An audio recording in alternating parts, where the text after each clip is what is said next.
This is Breaking Down Security, and I am Brian Brake.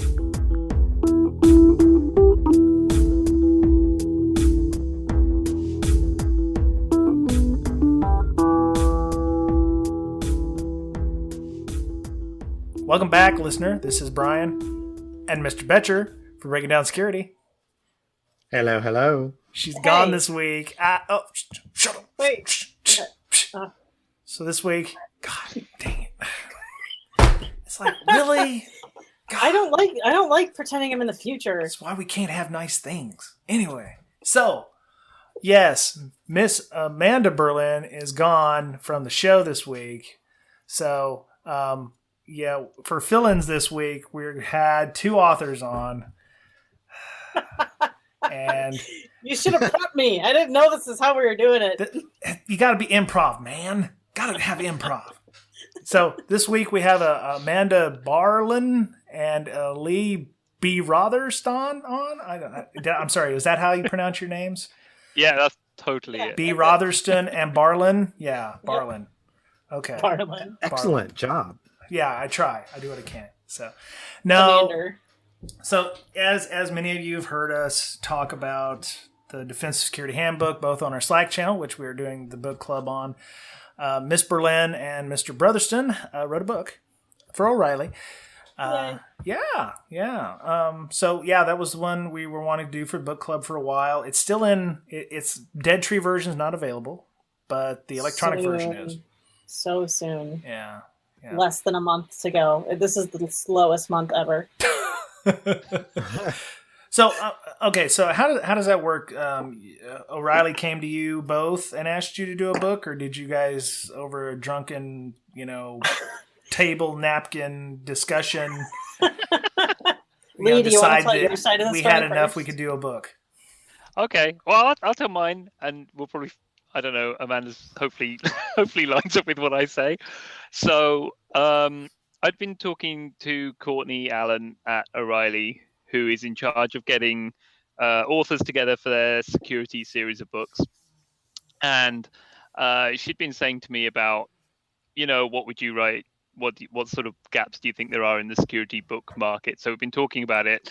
And I said the sort of thing I thought I would like to write or would like to see. And we were talking about doing it. And then she said, there's someone else that's come forward with a very similar sort of idea, and they suggested that we might want to get together and do it together. Oh, okay. So we hadn't actually met. We were introduced by O'Reilly. Really? That is right, isn't it? There's not something I've forgotten in our past. Yeah. No, and so O'Reilly introduced us and said, "Do you want to write this thing together?"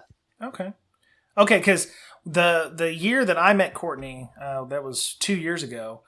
You were actually at DerbyCon, Lee, and so was Amanda. Right. You just y'all didn't like pass in the night. We didn't meet, and I knew Courtney that year as well. And in fact, the bar at DerbyCon that year was the beginning of this conversation for me with her.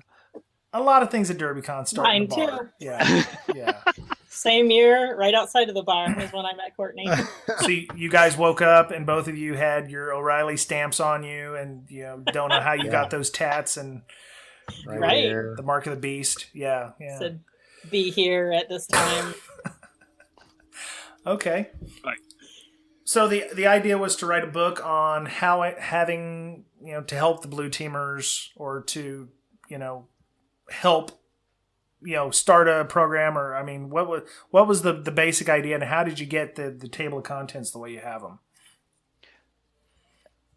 Are we on every question? Who wants to do this? I'll do this one. All right. So my idea was that, you walk into so many different places and their network is just hosed, right? Sure. They don't know what's on their network. They don't have patch management. They don't do any firewall rules. Everything's just free for all. We plug a bunch of shit in. Okay.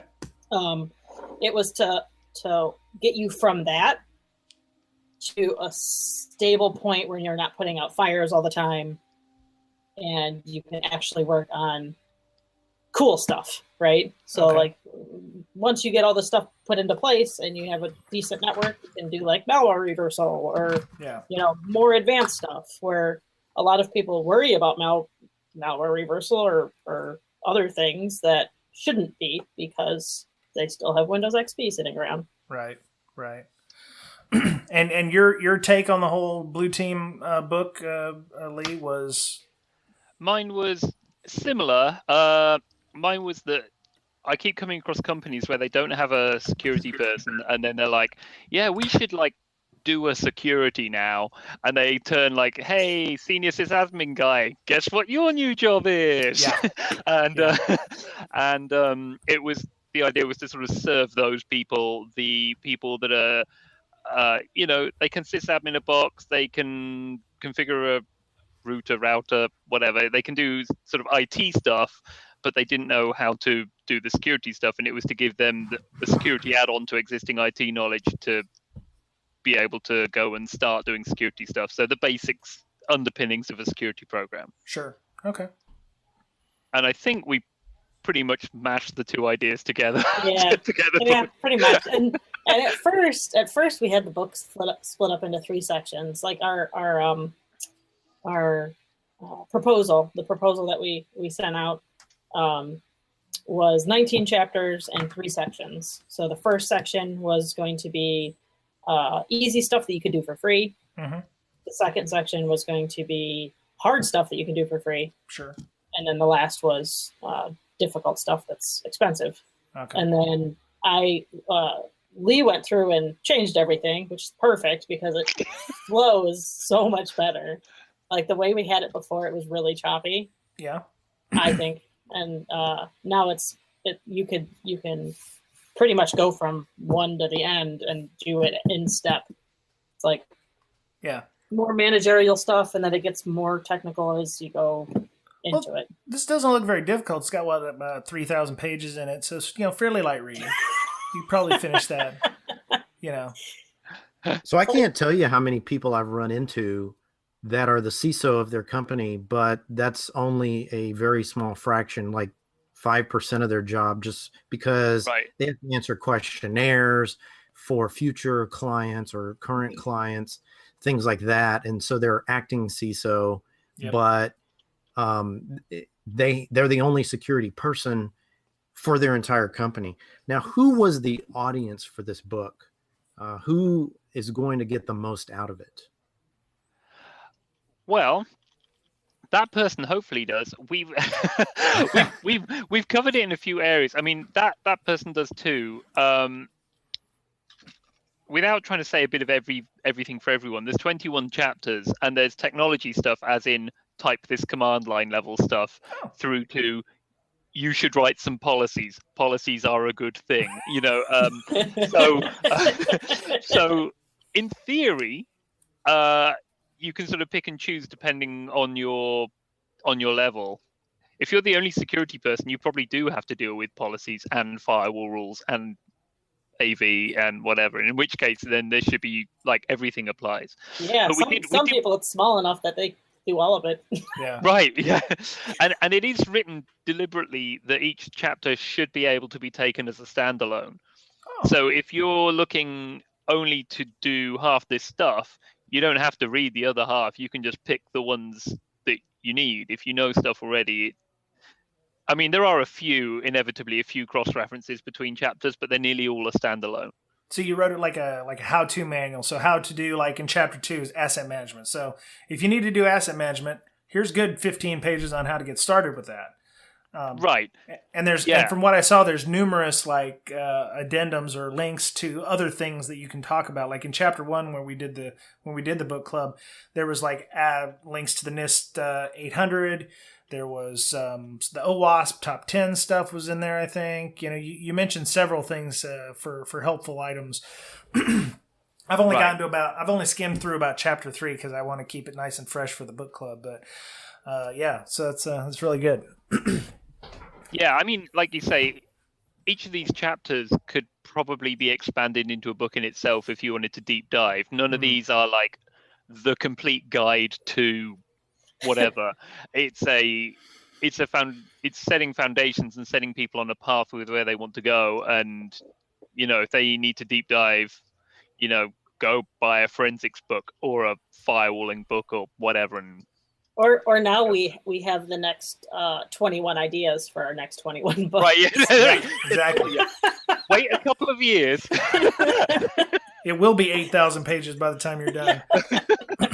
So was there anything that you wanted to put in the book that you didn't get to put in, or were you like limiting yourself to 250 pages? Because it is 250, and that's not bad. That's a fairly good book. That's that's good and tasty. Was there anything you wanted to put in there that you didn't feel like you had enough knowledge to put in, or if there was something maybe for the second edition that you'd put in this time? That's where the 21 chapters came from, because we originally had 19. Okay.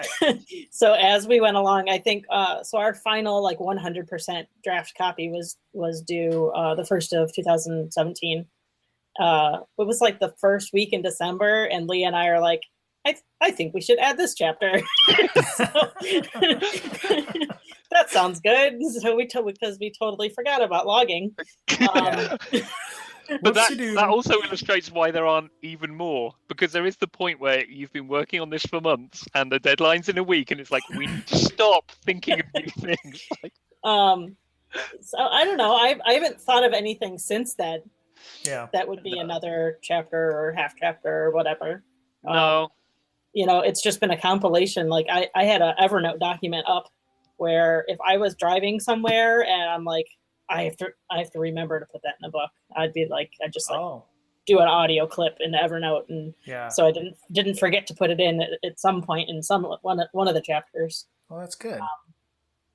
Okay, Mr. Betcher, have you had a chance to read the book yet?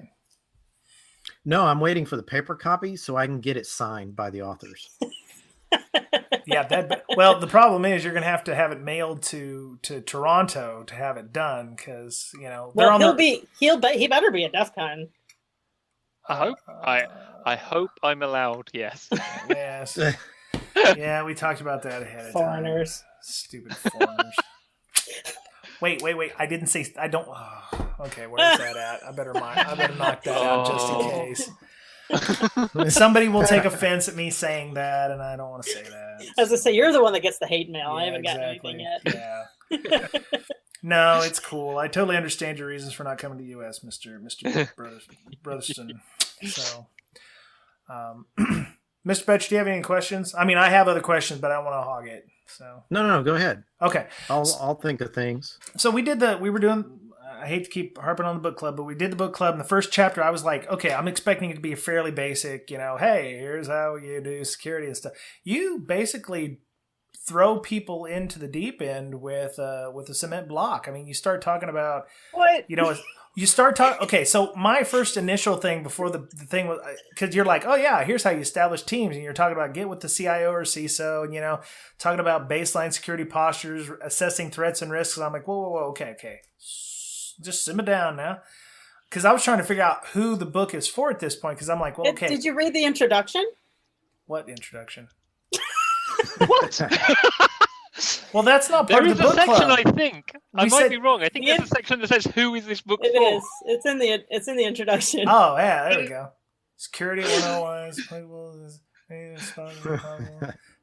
types of read that. We just talked about that. Types of positions that will be able to take away knowledge and actionable data from this include upper-level CIOs, directors, security analysts, system admins, and other technology. Oh, well, there you go. Okay. Right on. Excellent. Yeah, that's the introduction is the easing into it, and then we throw you into the deep end. Yeah. Well, my thought was, before I read that, obviously it's masterful, was if you're a startup and you don't have a CIO or CISO and you're like 7 people and you are, you're the CI, this week you're the CISO and the guy, throwing out the trash at the end of the night or something. How do you take this book and work with that? You just don't have to ask for as much permission. That is a good point. When implementing anything. When you're in a startup, there seems to be less democracy and more like, I'm just going to get it done. No change control. No. Yeah. Who cares? I know what this will affect, what it'll break. I'll be the one fixing it anyways. Yeah. So so that's a good point. So if there's 7 people in the company, there's no democracy. It's like, you're it. It's very, very, this is going to happen and you're going to make it happen. once you get up to about what do you say democracy starts? Like when you're actually forced to create processes? I would. I have a few customers from consulting day job, and I would say that when you're at the 7-person stage, I have yet to come across one that size that is thinking about doing security, unless they are security-minded developers or a security company themselves. I think people tend to be more in the 30, 40, 50 person range before they start going, yeah, we should probably secure a thing. Yeah. At which point, when you've got to 30, 40 people, you are then at the point where you've already have to start thinking about policies already from the point of view of you've probably got to have HR policies and things like that in place. So although security policies may be new to you, doing things like policies and asset management and stuff at a more businessy level is probably something you're already starting on. Yeah. Yeah, I noticed that change control doesn't get implemented until something breaks, and major there's this big stink about it, and then you're like, oh, great, we got to get a handle on change management. So you implement change management policies. And a lot of times companies don't have a security department until they have a finding of some sort, where it says, well, you don't have a security team. Well, that's the first thing. So then they have to implement a security team. They're all like, oh, okay, well, it's in response to a finding, right? Yep. Or the other thing is when something like regulatory compliance crops up, like they start taking credit card numbers and they go, hey, you're PCI compliant, right? And they go, yeah, we're PCI. What? We need a who? Exactly.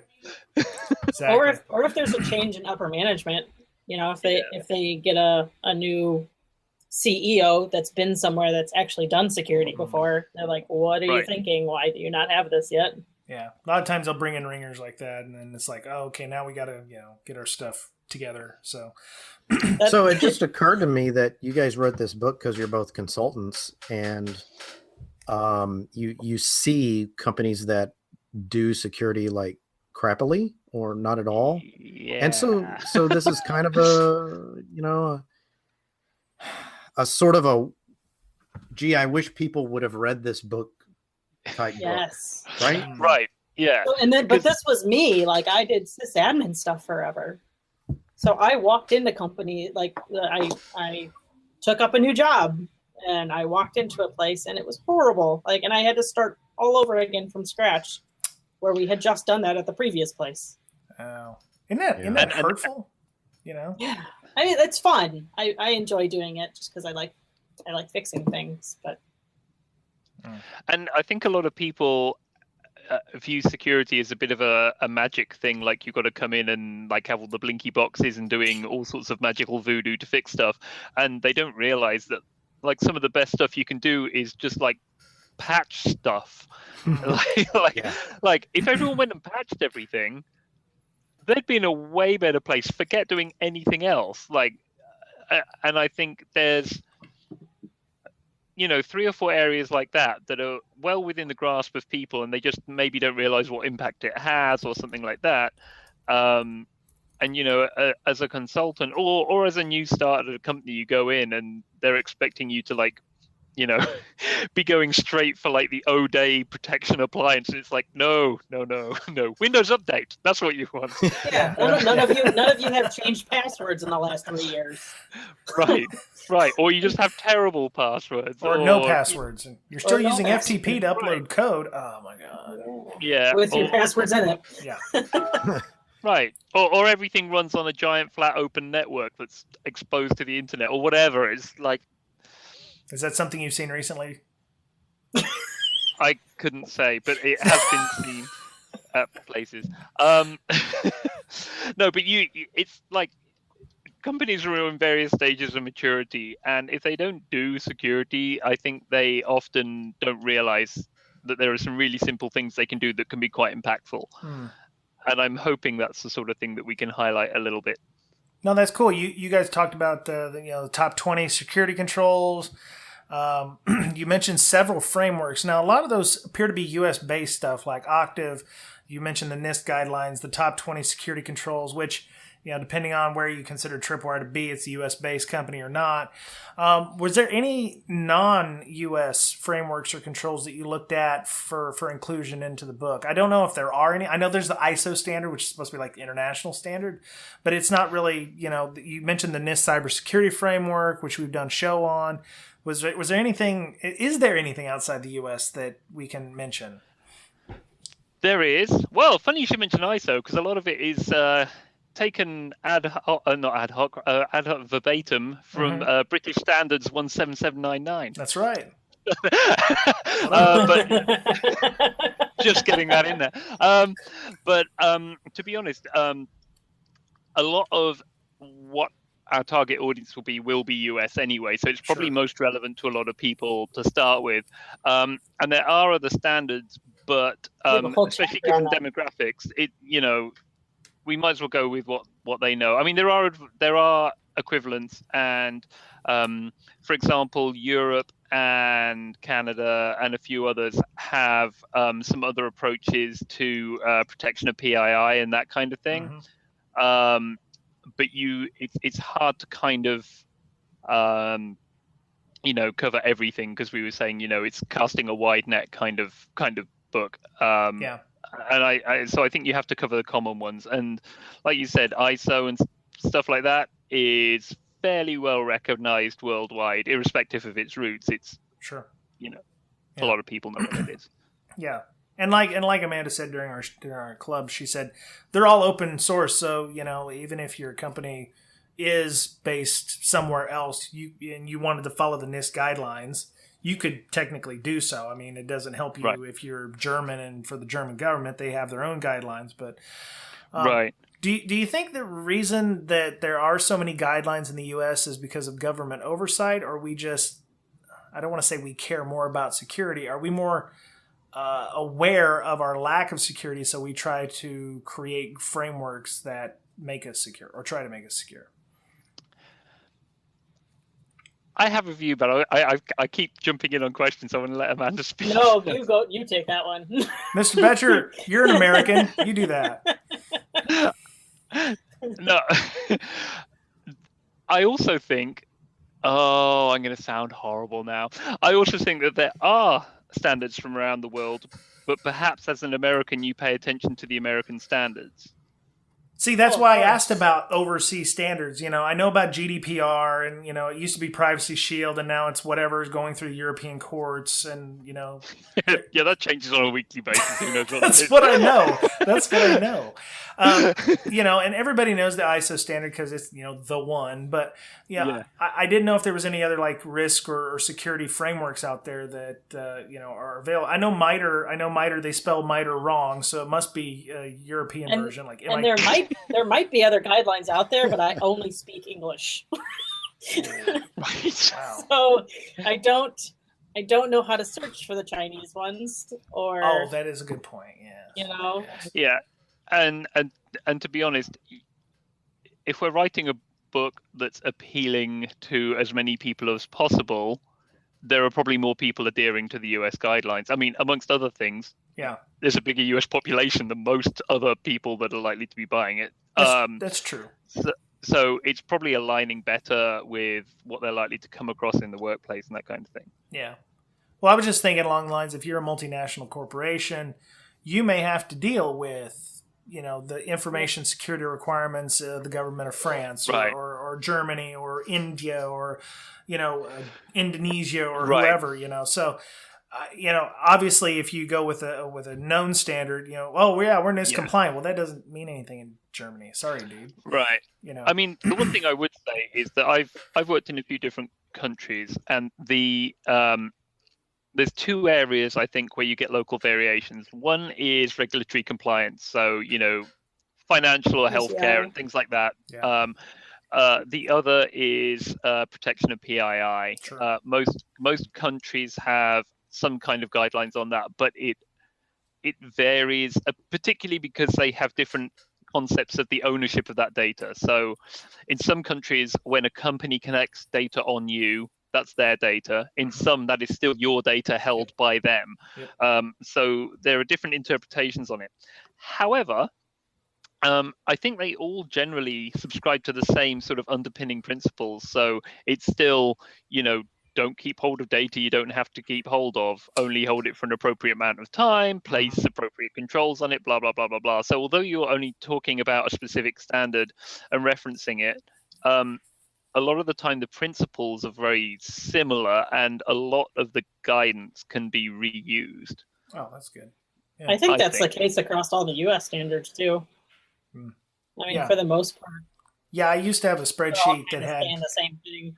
Yeah, I used to have a spreadsheet with the NIST controls, cloud security controls, HIPAA, all those things, and mapped all of them to like the ISO standards and where they mapped accordingly. I had to do that when I was consulting because you'd have companies that would like, oh yeah, we're following PCI. Okay, well we follow the ISO standard, which encompasses your PCI stuff plus all these other things that would be nice for you to have. So yeah, I've seen that happen before. So. Which is good. So, you actually talked about malware reverse engineering? Yes. What? Yes. Malware and reverse engineering. I think that was in chapter 40. I didn't reversing. I didn't talk about malware reversing. Chapter 6 has memory and PCAP analysis. Oh no, I'm that's the next step after the book. Like after you finish everything in the book, then you can move on to malware reversal. Yeah. Okay, I was going to say that's pretty advanced for. Right. Yeah, I did talk about some analysis stuff in the incident response section, but that's more these are the tools you can use for sort of disk analysis, memory analysis, or whatever, rather than proper reversing. It's like if you're worried about stuff in memory, go take a look at volatility. If you're worried about stuff on disk, here's autopsy and sleuth kit and that kind of stuff. Yep. Although if you're getting to that point, you're probably getting a bit more specialist if you're getting a bit beyond that. Right. So you talked about on pages 5 and 6, you were talking about creating milestones, which, different tiers based on, quick wins. Quick wins is the first time I heard of that was from the top 20 controls. You also mentioned that, you're going to have to become almost like a project manager in many cases to chart out these things or, create, goals like long-term, next year, this year, that kind of stuff. And then I backtracked up a little bit when you were talking about the baseline security stuff. And I was like, some of those things are fairly long-term, like, keeping track of endpoints, external vendor, analysis and making sure some of those things, if you're in a company where they aren't doing security, like you said, Lee, with 40 or 50 people and they've been around for a couple of years and they realize, oh, we need to start doing security, trying to figure out endpoints, who your external vendors are, especially if they're vendor happy and they need a blinky box for every little thing they do. You've got 50, 60 external vendors. Some of just keeping track of that stuff could be a long-term goal in itself. Right. Well, asset management itself never stops. Yeah. And it's often not documented properly because, they are, with new infrastructure and technologies, most things are gone before they have a chance to even record them in the CMDB. Yep. So, especially if you're using containers and such. So, let's go through the topics if you want to, and just what you're talking about. Because so you're not talking about reverse engineering. What exactly? I mean, where do most people get the most bang for their buck? You talk about how to do this, on a tight budget or whatnot. We can talk about the free things first, or do you want to go like chapter by chapter? Sure, chapter by chapter, and give highlights on. We could talk about the chapters we wrote. I was going to say that's great because you wrote the first couple.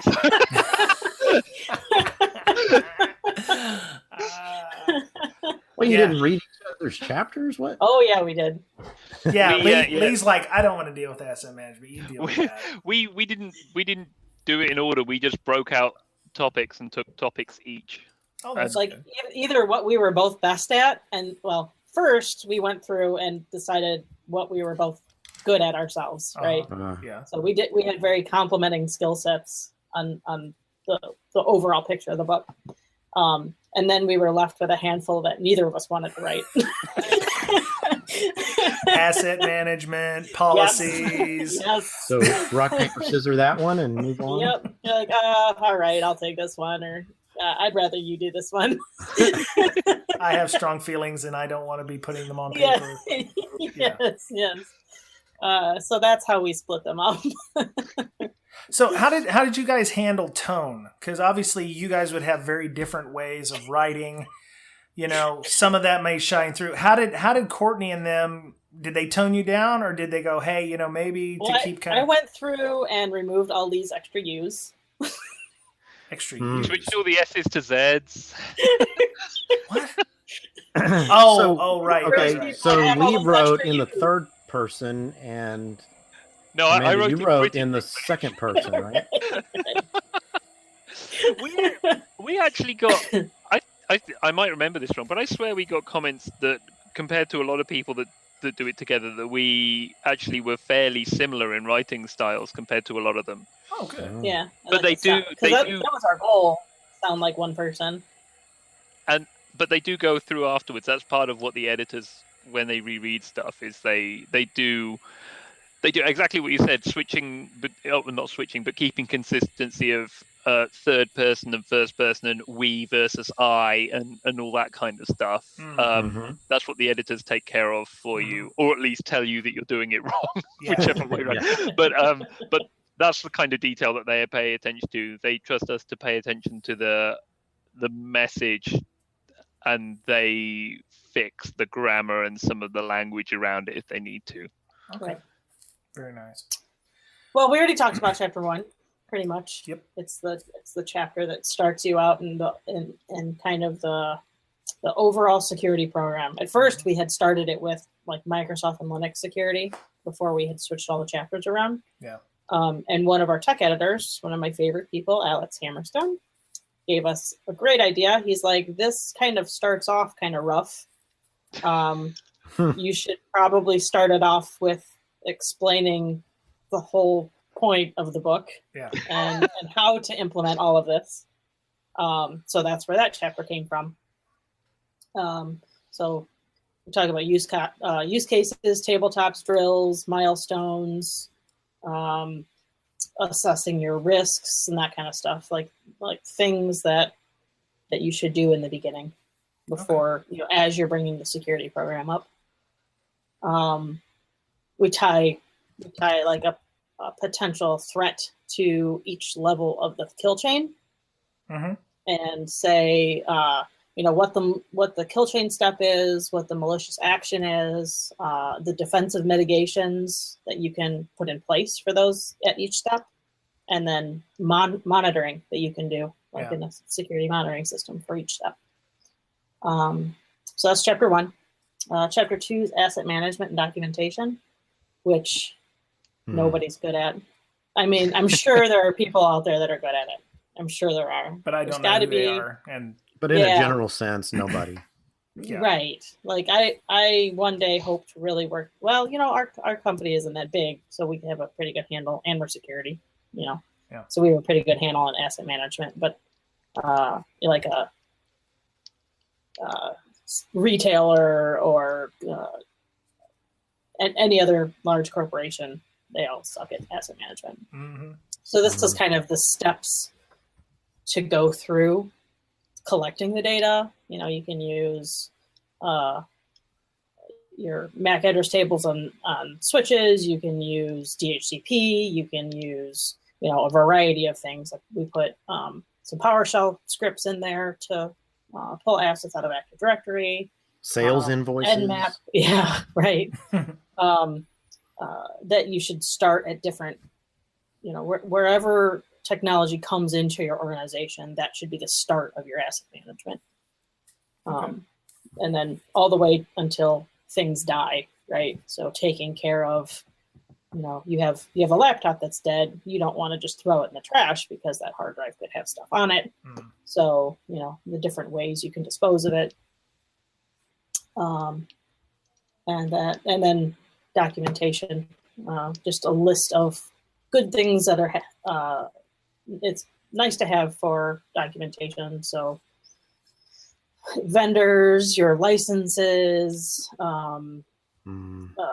what you should keep track of on your servers, what you should keep track of on your network, that kind of stuff. It helps with troubleshooting, also helps with asset management in the long run. Yep. Did you give references like for more on asset management, visit Breaking Down Security episode?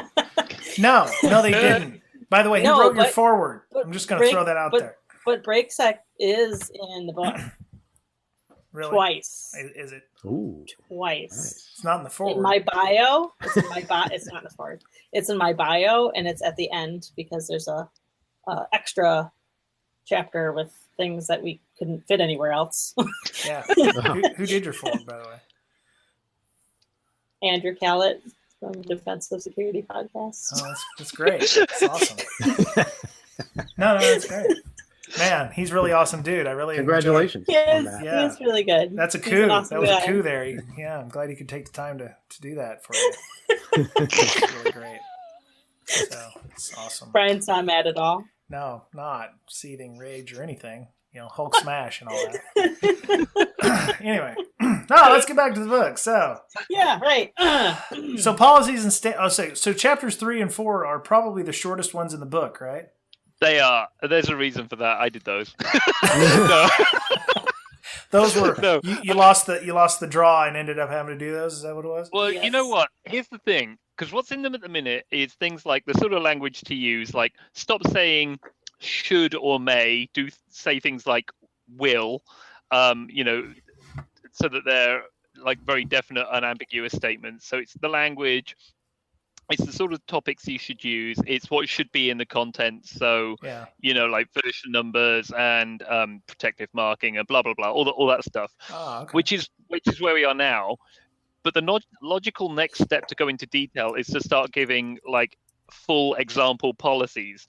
And at that point, you start jumping from a short chapter to a book-length chapter because you're actually filling the book with policies. Yeah. So rather than turn it into a policy book with some other security stuff around it, we kept them short and just said how you do policies and standards and procedures at a high level. Yeah. So it really lets people do their own. And I'm pretty sure I reference online resources with lists of example policies, so you can go, thieve those or whatever if you're looking for a template. Yeah, there's companies out there that specialize in boilerplate templates for HR related stuff, or companies. NIST has them. NIST has, yeah. The only thing you got to do is make sure you go in and where it says company, just do a said replace to your company, and then you're done. So, right, exactly. Actually, what I did like about the book was that I was expecting chapter 1 to be like our first book, where it was like 45 pages long, and I was like, oh. No, the fact that I liked the book we did with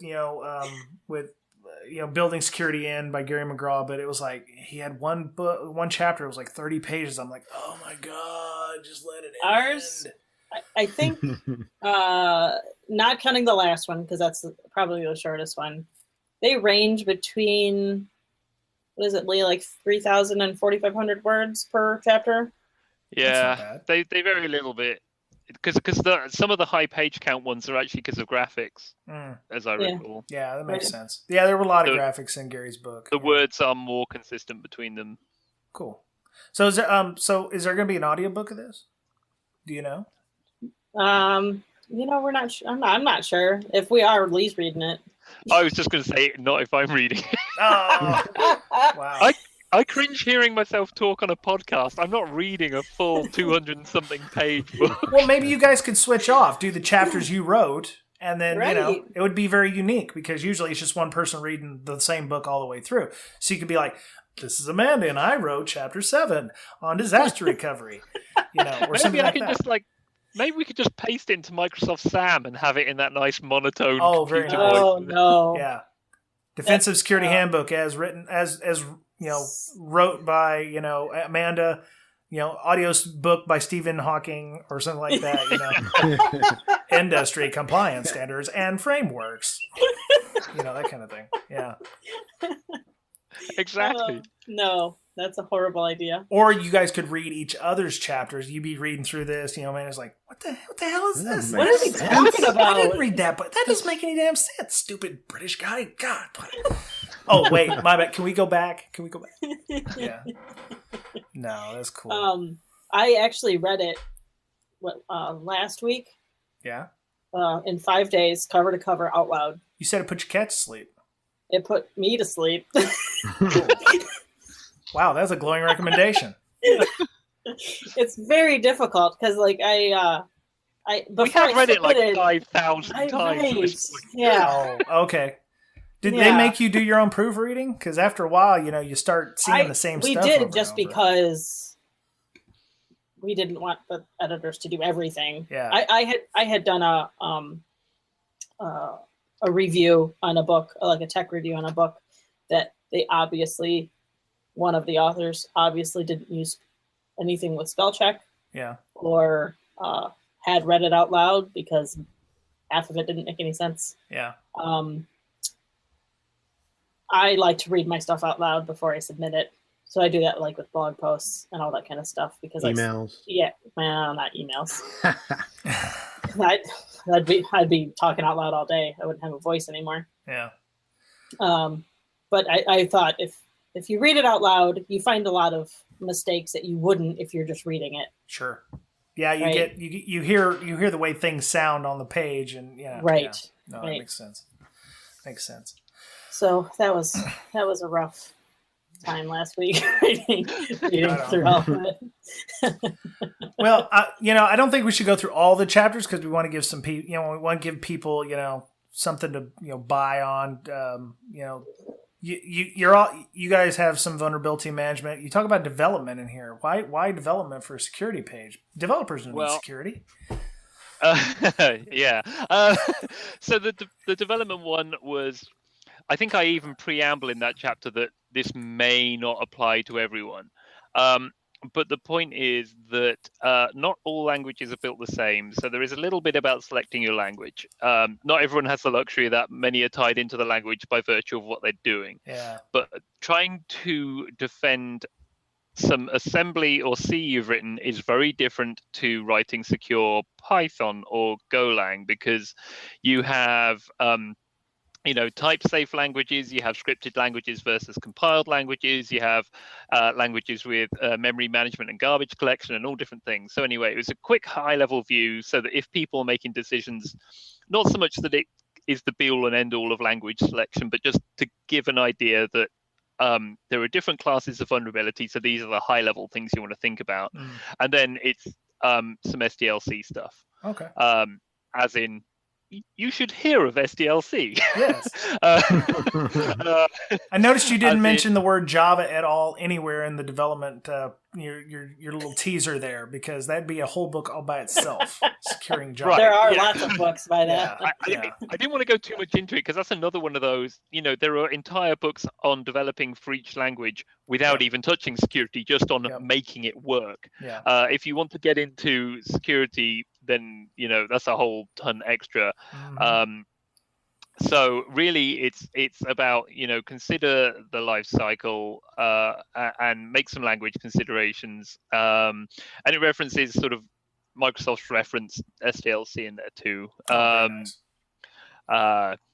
So yeah, but that's basically what that is about. It's one of those that if we went any deeper on it, it would be getting ridiculously technical and ridiculously long again, because you kind of cross over that line where it's no longer a small add-on. If you mention X, you also have to mention Y and Z, and it just grows into an insane thing. So the languages mentioned were just some high-level, there's Go, there's C, there's assembly, Python, Ruby, Perl all dealt with together, PHP, just to have a sample of the different types of languages. Very cool. It's far from exhaustive. It's an intro, I guess. Yeah. All right. So you say in the summary online, bolster Microsoft and Unix systems. How do you bolster them in the book? What do you talk about? Do you want me to Do do you want to Windows do this, first? Amanda? Or... Yeah, I'll do Windows. You can do Okay. Linux. Okay, fair enough. those are the ones we each wrote about. So in the Windows one, I was a Windows admin for a while, and I did a lot of Active Directory management, group policy management, that kind of stuff. So it's the organization of those. I pointed out that you should never use a Active Directory domain as a security constraint because it isn't. Forests are, but domains are not. A lot of times only have one forest and one domain, but the bigger companies you don't. Yeah. Cover upgrading it all and not staying on Windows XP. What else? Enhanced mitigation experience toolkit. I know it's going by the wayside, but it's still a really good tool, especially since so many people aren't up to Windows 10, right? You rely on all the software that hasn't been rewritten for the new operating system versions. People are still trying to get off. People still trying to get off Windows 2000 servers. So EMET's going to be around for a while and helpful for a while, I think. Microsoft likes a secure Microsoft SQL installation and considerations. So not using your SA password to log in and do everything, not giving it to third-party vendors, that kind of stuff. It's definitely not an all-inclusive Microsoft security chapter, but it's all the fairly easy and prevalent things that I've seen. Okay. So Windows Vista is going out of support too in April. So Yep. What is? Going away. Not just XP. Well, to be fair, Firefox was giving out like they're no longer supporting 32-bit OSs and stuff, and they said the reason was, XP's already out of support, and they still have like 8% share, but Vista only has like less than 1%. So people didn't like Vista so much, so they're only worried about 7 and XP right now. So I have a graph in there from desktop operating system market share Q1 of 2016. Let's see here. At that time, Windows 8 only had 2.45%. Windows XP was at almost 11, and Windows 10 was only at 14. Yeah, and half of it was Windows 7. So, yeah. So, question: how are you guys? Are you guys going to update this? Will there be a second edition? I know, it hasn't even come out yet. I know. I'm just saying. Come on. How will this? Break. So, how will this stand up in? Let's say you don't do another edition in 5 years. How will this work? Will it still be, applicable to the environment, or will it just be, like the, old busted system? Tell me 5 years ago how much of the stuff that was in this book was still broken 5 years ago. I'm not going to answer that. So, here's my answer on that. This is where Amanda will probably tell me she went a completely different route on this now. But other than some very specific inescapable items like Microsoft Windows, Apple for OS X, Mac OS. God, dated myself.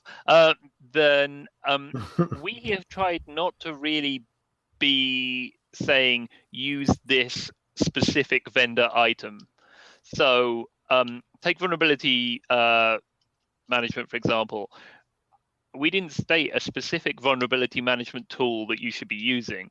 We stated the features of a vulnerability management tool that you should probably explore before selecting one, and how you should use it and what the processes should look like. But we've not gone and said, go use this vendor thing. You have to mention Windows and you have to mention Mac OS because that's kind of inescapable. Sure. But yeah, in terms of these tools, we don't name a firewall to use, an antivirus to use, an IDS to use. Although the examples in that one are Snort, just because it's the prevalent one and has been forever. But most of it is more laying out the principles with occasional examples rather than saying this is the thing you want to go and buy and plug in. Yeah. For exactly that we don't want it to be in 9-10 months time like completely irrelevant. Sure. We want it to still remain. But hey, I mean, if people give feedback, I guess that's how second editions come about. Who knows? Cool. Right. Well, you can make fat bank on a second book, so that's cool. You know, you guys are gonna Right. Fat Bank sounds amazing. Let's make do filthy that. lucre. You're making filthy lucre off When are of we this getting one? that for this book? Yeah. So okay, so let's talk about the payment thing, because I'm sure we're going to talk about that with Courtney. Do you get paid less for the first book you do, and then subsequent books you get paid more, or is it a flat rate regardless if you do 10 books or one book? It varies from publisher. Ah, okay. So I don't know. I know we can't say specifics probably because of contracts and whatever. But like some publishers do, an advance but that's deductible from your royalty check. So you have to start making royalties beyond that advance before you actually see a royalty. Some do no advance, but you get more per royalty on your royalty checks. So there's different systems depending on the publisher. I see. Okay. And since there's two of us that wrote it, we have to split everything. We do. Well, in theory, we split the work too. But... So Lee, is that your yacht I see parked in the back there? Is that your new yacht? Yeah, that's the shower curtain. The shower curtain on your yacht? It's the shower curtain. He's in the yacht, actually. That's why. Wow. You got great internet there on your yacht, yeah. I see Amanda tootling around in her, her Rolls Royce, that kind of stuff. Yeah, right. Making fat. Well, I have a goal. I think I told one of you this. I can't remember. I have a goal. We need to sell 45,000. Uh-huh. Is this because of what it makes? You've worked out what profit. Yep. That will pay off all my debt. So you only have 49,996 to go? We've sold 500 already. Right on. All right. 500 before it's even out. Very cool. Here's really good. Like, we didn't know. Yeah. Like, if that's good or not. Like, but I've heard from several people that have written books that's phenomenal to sell before they're even out. Nice. Well, it helps when you have marketing people and people who pimp your stuff out for you. So right. Yeah. Right. Yeah. Maybe I'll be in the second edition forward. Maybe that'll happen. Maybe that's the goal. Break. Yep. That's the goal. Yeah. Living large, and stuff. So. Well, I don't have anything else. I mean, when does the book come out in Dead Tree? You said like the middle of April, right? Well, the one thing you wanted to talk about that we talked before we were recording. Yeah, what was that? You wanted the order of our names. Oh, right. Okay, so there was a story there that I was going to add because it was very important and I was interested. Why did the name go in what order? Is it because it's obviously not alphabetic? Right, because Lee's name is first. Yeah, alphabetized. Yeah. Right. We figured because he's a guy, we'll end up selling more copies of his names first. Oh God, you're gonna get so much hate from that. The ladies of InfoSec are going to flay you. Sweet Lord. Send your hate mail to Lee Brotherston because he wanted it to happen. What? I did not say that. It was his choice. I listened to him because that's what a good co-author does. Oh my God. Sweet Lord. Oh my God. Oh my God. Okay, no, that's not true. If anybody is still listening. Oh wow. Okay. Lee, go ahead and tell them what really happened. Me? No, it's much more arbitrary than that. We did wonder if there was some kind of weird analytics that works this out, like whether the typesetting works better one way round, the way fonts work and letter layouts on the cover or something very clever like that. But it turns out that whoever types our names into the system inside the publisher's database, mine came first. So when it auto-generates the names, it just pulled mine out first and dumped it in. And there's absolutely no science at all behind this. Okay. Yeah. Right. We were actually we were talking about it before we asked. Yeah. Because I was worried that I shouldn't say something because I wanted it to be in alphabetical order at first, but then I'm like, well, it doesn't really matter. Yeah. Because it's already on everything. Yeah. And I'm like, I don't know if I should bring this up.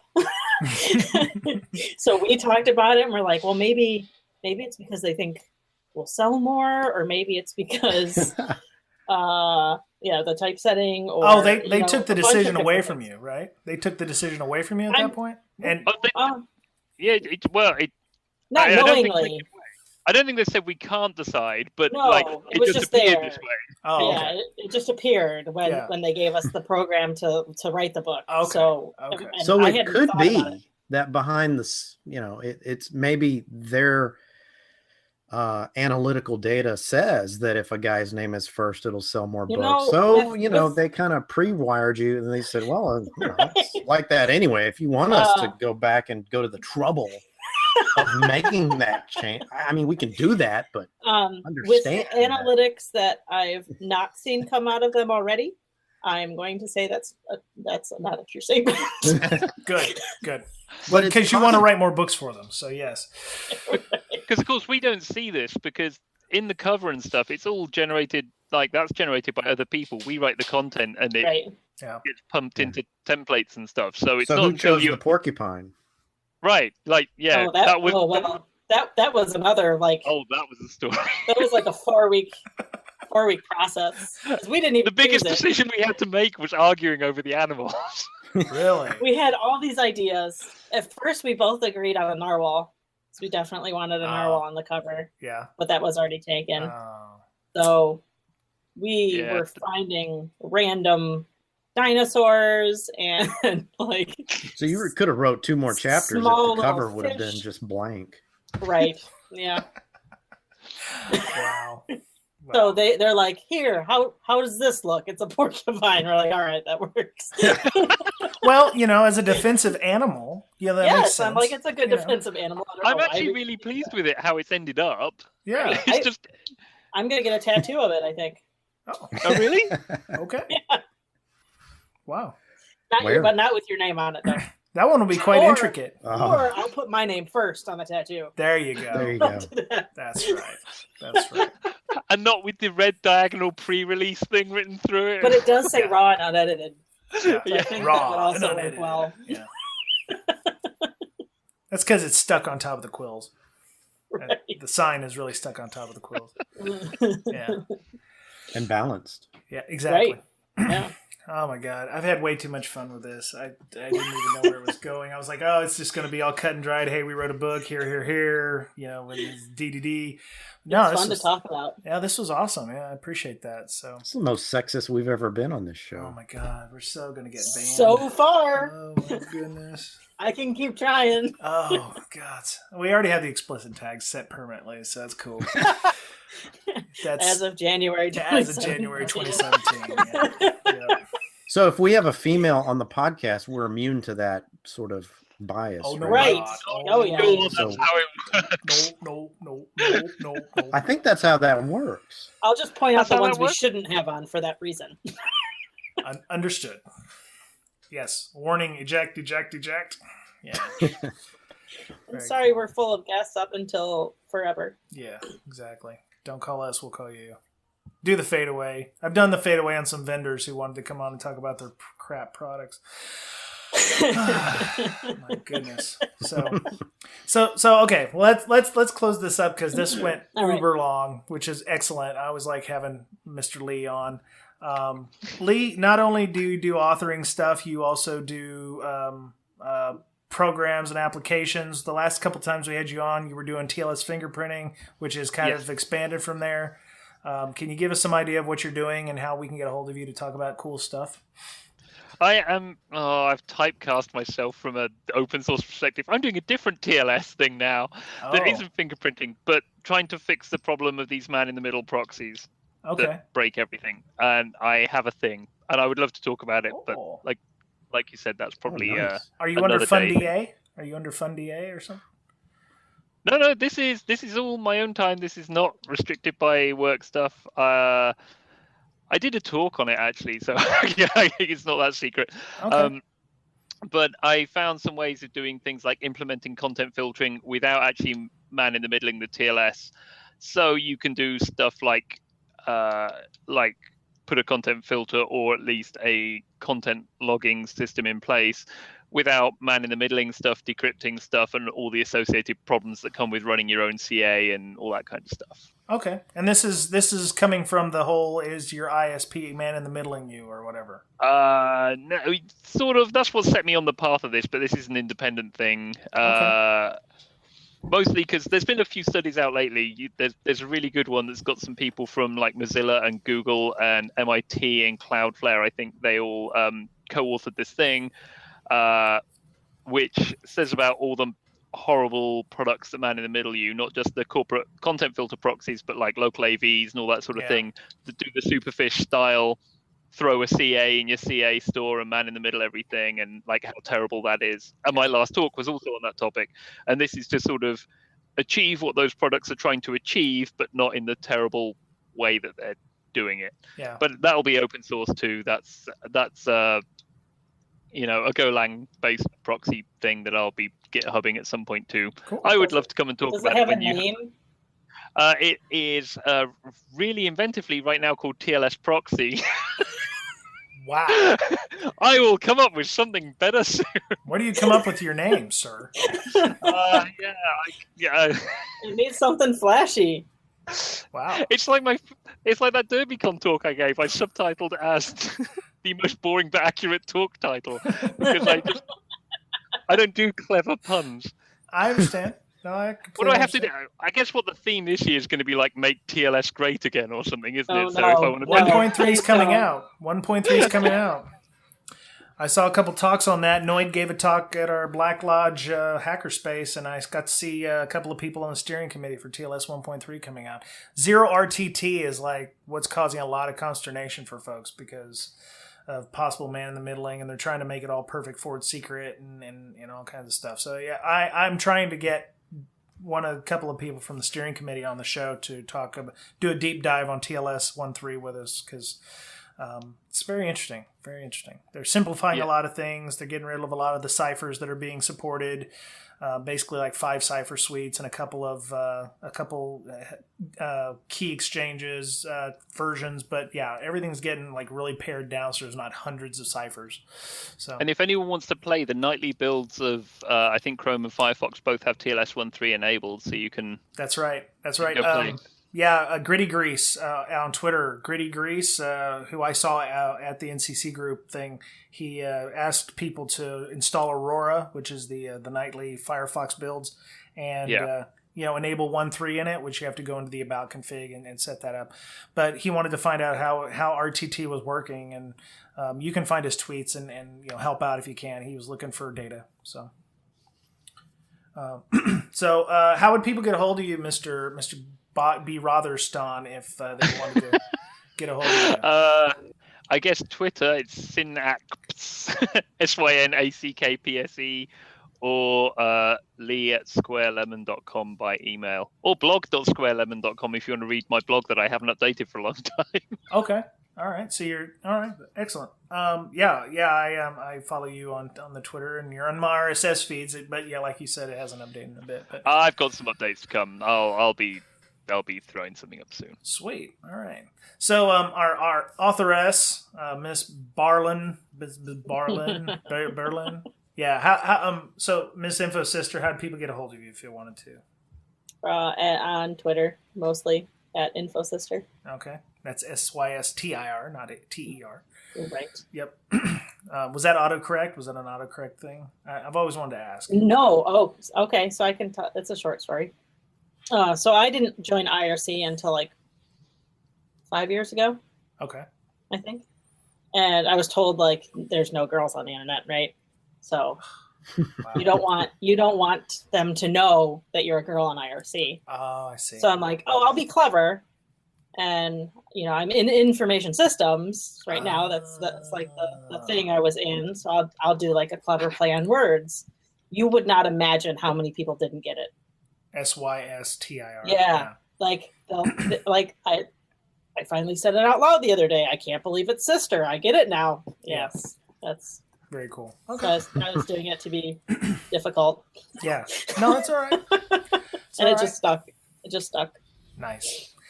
Mr. Betcher, thank you for joining us this week. As always, you are a font of knowledge and information, and you're my working wife. I tell people that I have a working wife, and it's Mr. Betcher. Even though we don't work at the same company anymore, he's my rock, you know. So. Yeah. I have Lee and Courtney. Oh, we talk every day. Oh my goodness. How would people get a hold of you, Mr. Betcher? You're working on the malwares and the reverse engineerings of the malwares and stuff. How would people get a hold of you if they were wanting to talk about the malware and stuff? Well, you can go to our Slack channel, and there's a malware section. Yes. Follow that. Excellent. So, for non-political security commentary and postings, you can follow my Twitter feed at BetcherPwned, BOETTCHERPWNED. I know both Amanda and Lee and yourself follow that. That is right. Oh, yeah. I'm very quick to post that stuff up. Are you going to be doing any training soon? Are you going to be giving out any training or doing anything soon? Am I going to attend training or actually put on training? Same. Are you making any making any appearances anywhere? Anybody is pipe up if you're making appearances other places. I may be at Hacker Summer Camp, and I will probably be at DerbyCon this year. I hope so, because we've never actually met. What? Like we've talked on here. We've talked on here. But No. No. He was in the podcast at DerbyCon with you last year. Oh shit, you're right.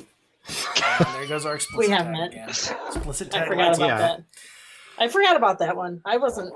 She made such Never an mind. impression. You made such an impression, Mr. Betcher. I was. No, I think she was slightly inebriated. Yep, that's what I was gonna say. Oh my. Alrighty then. Anywho. All right. Well. Just slightly. It was probably from talking to Lee at the bar for 3 hours on this book. Well, no, Lee wasn't at the last one. He had to cancel because of work consideration. So that's Lee, why I didn't see Lee. That's right. That's right. His head was there. I was looking right. all over. I spent like 3 hours looking for him. His head was there. I was carrying around a cardboard cutout of his head. It was on a That's stick. true. I forgot. It was on a stick. My kids play with it. It's really weird. Oh my god. Ew. And we're done here. All right. Now we've been rated R. So, Lee, Amanda, are you guys going to be anywhere in the near future? I know you went to AID, Amanda, last couple weeks ago. This weekend. No. AID was a while ago. I'm going to hold on. Let me look at my calendar. Okay, how about you, Lee, while she's looking it up? Yeah, you go, Lee. Well, we actually have a related thing. We're doing a Riley training, aren't we? Is that public knowledge now? Yeah, it is. It is. Yeah, you talk about that. It is. Yeah, now. so we're doing some web-based training for, what is it, like? It's a few hours. It's not a full day, It's but like 3 hours. 3 hours. Cool. Training a couple of times later in the year that we are Do you currently know what we're training on? things, Dang. things and stuff, Wow. and some other things, and Man. some stuff. Sounds exciting. It's something like increasing your defensive security with people and technology. So we're doing how to make your users report and create a good user education program, and doing IDS IPS stuff. Awesome. Yeah, when that shows up, I need a link so I can pimp it out. So cool. So AID is April 7th and April 8th. 7th. All right. And then But it's the whole week before April 7th, but Okay. I'm only going the 7th. all right. And you're still headlining B-Sides Nashville. Besides Nashville. And I have really, really cool surprise for all the people that are going. Oh. Yeah. Yes. Oh. And it's completely sold out. Teaser. Oh, that sucks. Yeah. All right. Well, okay, so everybody's doing something awesome. I'll be speaking at ISSA Rainier. I've been shoehorned into doing that. I don't know what I'm going to talk about. I'm still trying to figure that out. It's April 5th, so I've only got a couple of weeks to figure that out. Yeah, you should. You should start that. I know. I don't talk good about things in front of people. I'm not interesting like that. So Me neither. Yeah, I know. Well, so I'll be doing that. So if you want to come and join us, if you're in the Seattle area, feel free to join us. We need to get the show over. So I have a Slack. We have a Slack channel, official show Slack channel. If you want to sign up for that, it's breaksec.signup.team. You can join us over there. We have about 250 people. All of a sudden, it just exploded. I think it's because people finally caught up to the podcast that we were actually talking about the Slack channel, and they're like, right. So they're only about 15 behind, so it's cool. We're doing a lot of great stuff on there. We're doing the book club, of course. We're doing Amanda and Lee's book, which is called the Defensive Security Handbook, with the porcupine on it. And you have to buy it right now until it becomes a dead tree version, and then you can buy it in the middle of the month. So we'll be through probably a few chapters before it's available, but you can buy the book in an ebook format and then print the chapters you want. And there's 4 pages for some of the 4 to 10 pages. Or just read them on your computer. Or I know people that will not read ebooks on a screen. So I know. So I mean, I like physical books, but I get it. Yeah. So we're on Slack, breaksec.signup.team. Like I said, you can follow us on Twitter. We're at Breaksec on the Breaksec podcast, BRAKESEC. You can follow me, of course, Brian Brake, BRYANBRAKE. We're doing a lot of great things out there. The CTF Club's still going. I try to do the Tuesday morning session, Tuesday morning, 9 a.m. Pacific time, which is friggin' 5 p.m. UTC plus 7. Yeah, plus 7. No, wait. 9 a.m. plus 7, 1600 GMT. 1600 GMT, which is 4 p.m. GMT time. I'm so screwed on times. Oh, my God. You need a wall of clocks. I know. We talked about that on the Slack channel. And then Amanda and I try to get back on the evening chat, which is at 6 p.m. Pacific, which is 9 p.m. Eastern, which is 3 in the morning, whatever. 1 a.m. GMT or whatever. So, we try to do that. We're doing the Natas war game over the wire. We'd love for you to come by and help out with that. We're looking for people who can help us solve it, as well as teach people how to help us solve it, which would be helpful. We're doing a lot of great stuff over there. So if you are interested in doing so, please help us out. So I'm done this week for Breaking Down Security. Actually, we're a little late this week. We should have had this one out on Sunday, but that's all right. I had to go on my birthday and go see Beauty and the Beast. So that worked out. Yay! I've just turned 21. So did you? You look it. Been 21 for about 20 years now. So anyway. So that was it. Thank you, Lee and Amanda for coming on. I'll see Amanda again next week when she's back as a co-host. Lee, you're always welcome to come on. We're definitely going to have you on to talk about the TLS, whatever it is you're calling it, after TLS proxy. Yeah, if you could launch a listener competition for a good name for it, I'll name it that one. Dude, it's gonna be TLS proxy McProxy face or something, I will do that. Proxy McProxy face or something, Are you renaming it right now? Proxy McProxy. Oh my God! All right. I'm done, y'all. Gosh. All right. That was it for this week on Breaking Down Security. We'll talk to you again real soon. Have a great week. Bye, everybody. Bye.